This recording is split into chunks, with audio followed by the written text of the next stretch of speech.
Very good morning my dear students. तो पिछले class में हम तुम्हारे तीनों क्लासेस की मतलब 5, 6 और 7 इन तीनों क्लासेस की व्याकरण किताब से एक विषय पढ़े थे जिसका नाम था शब्द भंडार। देख रहे हो, लेकिन 6th क्लास की स्टूडेंट की किताब में इसका नाम है शब्द ज्ञान। तो तुम जानते हो पिछले क्लास में हम 3 शब्द के बारे में पढ़ चुके थे और वो क्या था?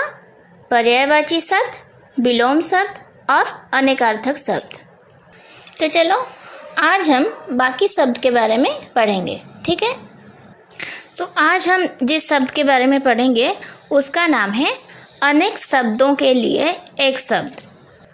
तो देख रहे हो तुम तीनों क्लासेस की किताब में सेम विषय का नाम लिखा गया है। यह है 5 क्लास की और यह है 6 क्लास की और यह है 7 क्लास की।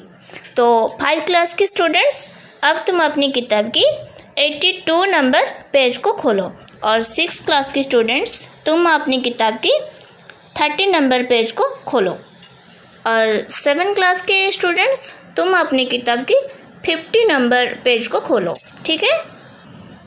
तो चलो अब पढ़ाई शुरू करते हैं।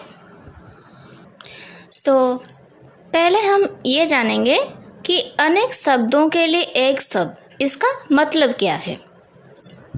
तो देखो, कुछ शब्द ऐसे होते हैं जिसको अगर हम व्याख्या करके बोलेंगे तो वो थोड़ा लंबा हो जाएगा, लेकिन जब हम बातचीत कर रहे होंगे तो इतने सारे शब्दों को ना बोलकर बस एक छोटा सा शब्द बोल देने से ही समझ आ जाता है। जैसे कि देखो, यहाँ लिखा है मिठाई बनाने वाला, जिसको कि हम हलवाई कहते हैं। मतलब जो मिठाई बनाता है उसको ही हम हलवाई कहते हैं। उसी तरह चिकित्सा करने वाला, उसको हम क्या बोलते हैं? चिकित्सक। किसी की अगर तबीयत खराब हो गई हो तो हम क्या कहते हैं कि इसको चिकित्सक के पास ले जाओ। हम ये नहीं कहते कि इसको चिकित्सा करने वाला के पास ले जाओ। समझ रहे हो कि नहीं? इसका मतलब तुम क्या समझे कि एक शब्द जिसको हम पूरी तरह से व्याख्या करके बोलते हैं तो वो हो गया अनेक शब्द में रूपांतर। उसी तरह अनेक शब्द को जब हम छोटा करके बोलते हैं तो वो हो गया एक शब्द।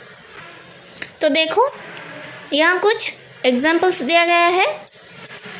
आदर देने योग्य, तो उसे एक शब्द में अगर बोलेंगे तो क्या बोलेंगे? आदरणीय। समझ गए? उसी तरह कम बोलने वाला, उसको हम क्या कहते हैं? अल्पभाषी। उसी तरह 7 क्लास के स्टूडेंट्स अपनी किताब देखो। जो कभी ना मरे तो उसे हम कहते हैं अमर। जिसकी उपमा ना दी जा सके तो उसको कहते हैं अनुपम। तो 6 क्लास के स्टूडेंट्स भी देखो अपनी किताब। आँखों के सामने होने वाला, उसको हम कहते हैं प्रत्यक्ष। आँखों के सामने ना होने वाला तो उसको हम कहते हैं अप्रत्यक्ष। समझ गए? तो चलो अब दूसरे शब्द के बारे में जानते हैं। तो देखो, अब आया श्रुति सम भिन्नार्थक शब्द, जो कि 6 क्लास की किताब में समरूप भिन्नार्थक शब्द के नाम से जाना जाता है। मैं पहले क्लास में भी बताई थी कि श्रुति सम भिन्नार्थक शब्द जो है समरूप भिन्नार्थक शब्द वही है। तो 6 क्लास के स्टूडेंट्स कंफ्यूज मत होना।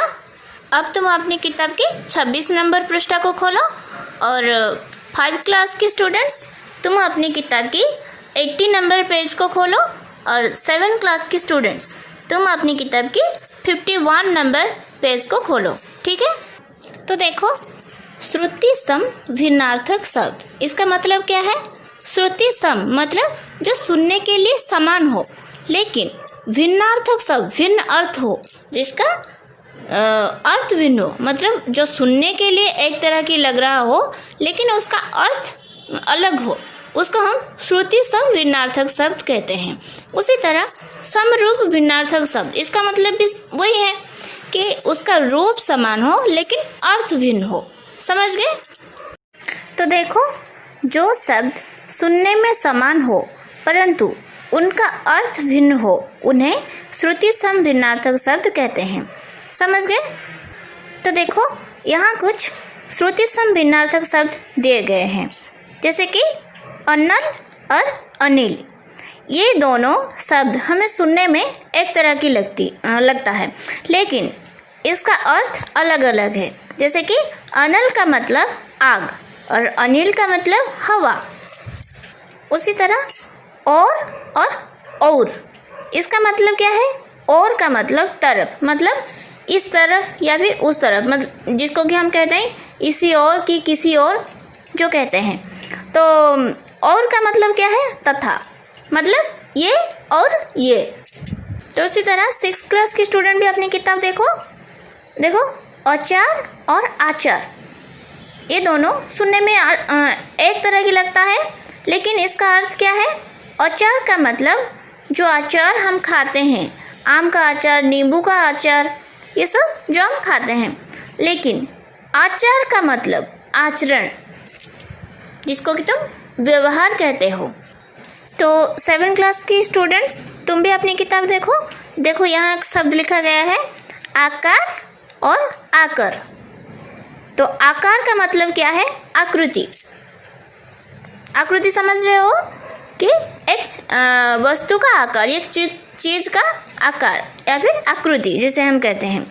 तो आकर का मतलब आना, मतलब तुम आकर ये करना, जो कि एक क्रिया को समझाता है। तो इसी तरह विभिन्न शब्द यहाँ दिया गया है, जो कि सुनने में एक तरह की लग रहा हो लेकिन उसका अर्थ भिन्न हो। तो ये सब तुम सब पढ़ के अपनी अपनी किताब देखकर पढ़कर याद रखना, ठीक है? अब हम जो शब्द के बारे में पढ़ने जा रहे हैं वो सिर्फ 6 और 7 क्लास की स्टूडेंट की किताब में है, लेकिन 5 क्लास की किताब में नहीं है। तो 6 क्लास के स्टूडेंट्स अब तुम अपनी किताब की 26 नंबर पृष्ठा को खोलो, और 7 क्लास की स्टूडेंट्स अब तुम अपनी किताब की 51 नंबर पृष्ठा को खोलो, ठीक है? तो अब हम जो शब्द के बारे में पढ़ने जा रहे हैं उसका नाम है सूक्ष्म भिन्नार्थक शब्द, या फिर उसे हम एकार्थक प्रतीत होने वाला शब्द भी कहते हैं। इसका अर्थ समान है, जो कि मैं पहले भी बता चुकी हूँ, लेकिन 6 क्लास के किताब में इसका नाम है सूक्ष्म भिन्नार्थक शब्द, और 7 क्लास की किताब में इसका नाम है एकार्थक प्रतीत होने वाला शब्द। तो अब तुम अपनी अपनी किताब को देखो और मैं जो पढ़ा रही हूँ उसे समझने के लिए कोशिश करो, ठीक है? एकार्थक प्रतीत होने वाला शब्द, इसका मतलब क्या है? एक अर्थ प्रतीत होने वाला शब्द। प्रतीत होने वाला मतलब हमें लग रहा हो, मतलब दोनों शब्द देखने से हमें ऐसा लगेगा कि इस दोनों शब्द का अर्थ समान हो, लेकिन असल में उस दोनों शब्द का अर्थ अलग अलग हो, लेकिन पूरी तरह से अलग नहीं। बस उन दोनों शब्दों में बस एक छोटी सी भिन्नता परिलक्षित होती है, इसीलिए हम इस शब्द को सूक्ष्म भिन्नार्थक शब्द भी कहते हैं। तो समझ गए 6 क्लास के स्टूडेंट्स? इसीलिए तुम्हारी किताब में इन शब्दों का नाम सूक्ष्म भिन्नार्थक शब्द लिखा गया है। तो देखो यहाँ क्या लिखा गया है? हिंदी भाषा में अनेक शब्द एक जैसे लगते हैं, परंतु उनके अर्थ में सूक्ष्म भिन्नता होती है।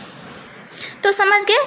हम जब बोलते हैं कि सेनाएं अस्त्र शस्त्र लेकर युद्ध के लिए तैयार हो गए हैं, लेकिन तब हम सोचते हैं कि अस्त्र जो है शस्त्र भी वही है, लेकिन नहीं, ये दोनों शब्द सुनने के लिए एक तरह के लग रहा हो और हमें लग भी रहा है कि ये दोनों का अर्थ समान हो, लेकिन इसमें बस छोटे से एक भिन्नता है, जिसको कि हम यहाँ देख रहे हैं कि अस्त्र किसे कहते हैं?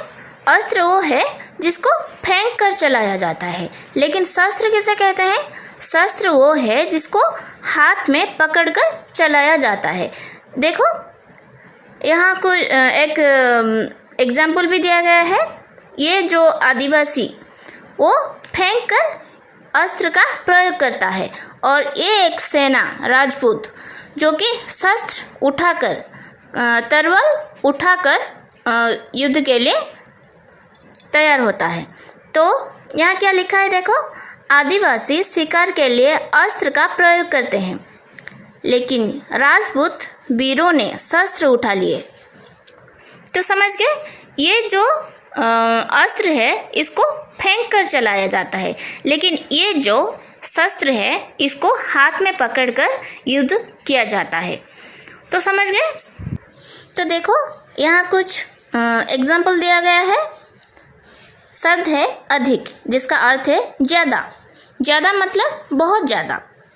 और पर्याप्त, जिसका अर्थ है काफ़ी, काफ़ी का मतलब क्या है, यथेष्ट, जितना चाहिए उतना ही। तो इसको हम अगर हम वाक्य में प्रयोग करेंगे तो देखो, बारात में अधिक लोग आ गए, मतलब बहुत ज़्यादा लोग आ गए, लेकिन मेरे लिए 4 रोटियां पर्याप्त है। पर्याप्त मतलब काफ़ी, यथेष्ट मतलब मुझे जितना चाहिए उतना मेरे लिए उतना ही मुझे मिल गया, काफ़ी है इतना। तो उस तरह देखो, पुत्र, पुत्र का मतलब अपना बेटा, मतलब खुद का बेटा। लेकिन बालक अगर हम कहेंगे तो क्या समझेंगे, कोई भी लड़का, जो भी लड़के को तुम देख रहे होगे उसको हम बालक कहेंगे। लेकिन पुत्र अगर कहेंगे वो सिर्फ खुद के बेटा को समझाएगा। अगर तुम्हें कोई पूछेगा तो क्या पूछेगा कि तुम किसके बेटे हो, ये नहीं कहेगा कि तुम किसके बालक हो। तो समझ रहे हो कि नहीं। तो देखो 7th क्लास के स्टूडेंट्स, तुम अपनी किताब देखो। अहंकार, जिसका मतलब है झूठा घमंड, और अभिमान, जिसका मतलब है अपनी श्रेष्ठता के कारण स्वयं को बड़ा समझना। तो इन दोनों शब्दों में थोड़ी सी अंतर है, लेकिन हम इसे समझते हैं कि इन दोनों शब्दों का अर्थ समान हो, लेकिन नहीं। अहंकार का मतलब है झूठा घमंड, जो कि जिस घमंड का कोई सत्यता ही ना हो। लेकिन अभिमान का मतलब अपना खुद में वो गुण हो जिसके लिए वो अपने आप को श्रेष्ठ समझ रहा हो। समझ गए। तो उसी तरह और एक शब्द देखो, अपराध, जिसका मतलब है कानून के विरुद्ध कोई कार्य। उसी तरह पाप, जिसका मतलब है धर्म के विरुद्ध कोई कार्य। साधारणतः हम अपराध और पाप को एक समझ लेते हैं, लेकिन इसका मतलब अलग है। अपराध का मतलब जो कि कानून के विरुद्ध अगर हम कुछ काम करते हैं तो उसे अपराध कहते हैं, लेकिन धर्म के विरुद्ध अगर हम कुछ काम करते हैं उसे पाप कहते हैं। तो यहाँ तुम दोनों की किताब में बहुत सारी एकार्थक प्रतीत होने वाला शब्द दिया गया है, जिसको तुम पढ़कर याद रखना, ठीक है। तो यहाँ से 7th क्लास स्टूडेंट की पढ़ाई ख़त्म होती है, क्योंकि उनके किताब में जितना भी शब्द दिया गया था वो सब हम पढ़ चुके हैं।